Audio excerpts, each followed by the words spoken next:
बहुत बहुत स्वागत है दर्शकों।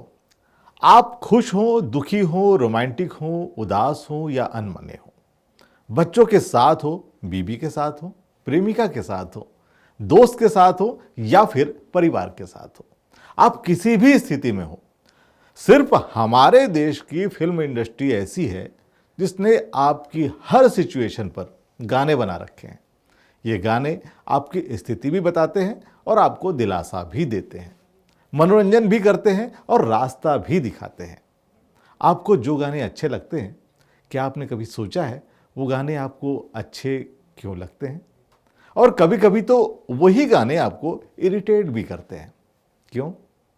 लेकिन कुछ गाने ऐसे होते हैं जो आपको हर हाल में अच्छे ही लगते हैं।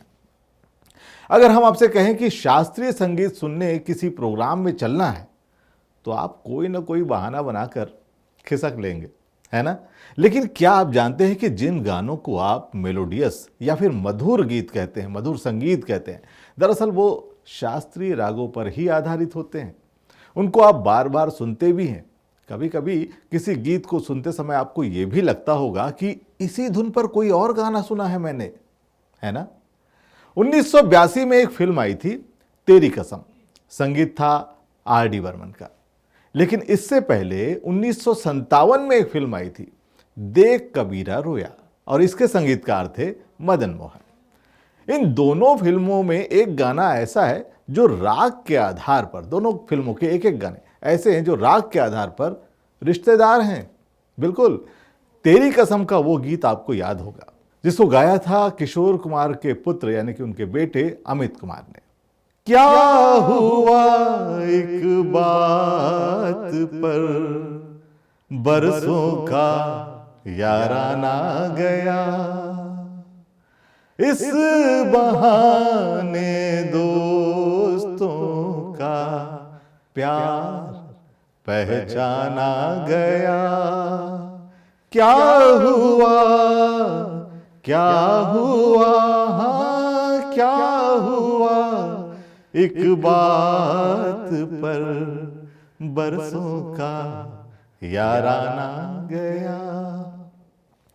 फिल्म के प्रोड्यूसर की यह इच्छा थी कि उनकी इस फिल्म में, इस गाने में उस राग का इस्तेमाल किया जाए जो 1957 में एक गाने में इस्तेमाल हुआ था, और वो गाना था कौन आया मेरे मन के द्वारे, पायल की झनकार लिए कौन आया। आपको पता है इस गाने में आवाज थी मन्ना डे की। फिल्म देख कबीरा रोया में संगीतकार मदन मोहन ने इस गाने को राग रागेश्री पर आधारित करके बनवाया था, जिसमें स्विच ओवर भी बड़े नाट्यपूर्ण तरीके से आया है। राग रागेश्री और बागेश्री ये दोनों राग बहने हैं जिनमें थोड़ा सा फर्क है। फर्क ये है कि बागेश्री में कोमल गांधार के साथ पंचम लगता है और रागेश्री में कोमल गांधार तो होता है लेकिन पंचम वर्जित होता है। कोई कोई इसमें शुद्ध निषाद भी लगाते हैं। मन्ना डे के गाए इस गीत के दूसरे अंतरे में तीव्र मध्यम का सुंदर प्रयोग मन्ना दा ने खुद कर लिया है, जिसमें मिश्र गारा की छाया भी दिखाई देती है।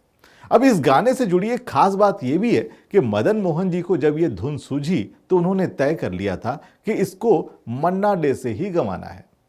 अब उनको यह धुन सुनानी भी थी, तो मदन मोहन जी ने मन्ना दा को एक बहाने से बुलाया।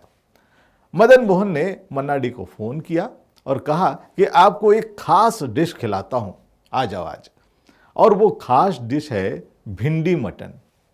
मन्ना डे चकरा गए, भिंडी के साथ मटन। लेकिन वो ये भी जानते थे कि मदन मोहन एक बेहतरीन कुक हैं और गीत की धुनों के साथ साथ वो खाने में भी अलग अलग प्रयोग करते रहते थे। तो मन्ना डे पहुंच गए मदन मोहन के घर और मदन मोहन के हाथों भिंडी मटन खाने का उन्होंने स्वाद लिया। खाकर जब मन्ना डे तृप्त हो गए तब मदन मोहन ने इस गाने की धुन उनको सुनाई थी। दर्शकों, हिंदी फिल्मों में ऐसा बहुत कुछ हुआ है। अब हम भी आपके लिए कुछ ऐसी ही जानकारी लाते रहेंगे।